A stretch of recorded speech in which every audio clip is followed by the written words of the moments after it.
Ecological Levels. The acronym that's pretty common out there in the science world is BBECPO.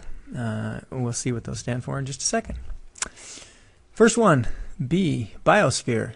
The life sphere, the layer of the earth that holds all life. Atmosphere, the oceans, the upper crust holds all of the life on Earth.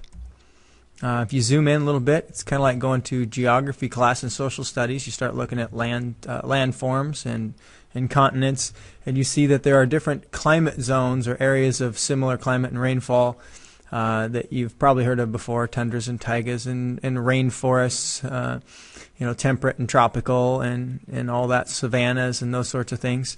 We call those biomes. So B for biosphere, the other B for biome.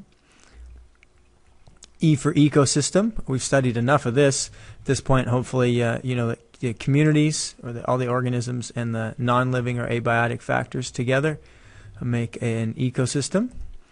Inside of that ecosystem, if you take the abiotic factors out and you just look at the living things, you end up with communities, different populations of organisms living together. The P is for population.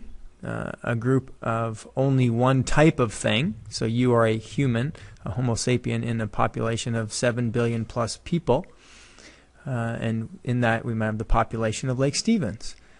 And the O for organism, or an individual of a species or a single thing. So here we have the octopus. So again, working backwards really quickly, a single makes up a population, which is part of a community, which then is part of an ecosystem, which make up biomes, and our one and only big biosphere. BBECPO.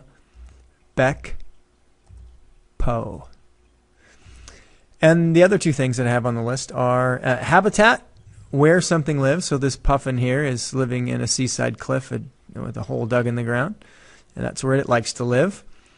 And its role, or niche or niche, pronounce it either way, is what an organism does, and in this case a dung beetle, and its role is to go around and roll up poop into balls and roll it into its burrow and use it to sustain life. So a role and where something lives.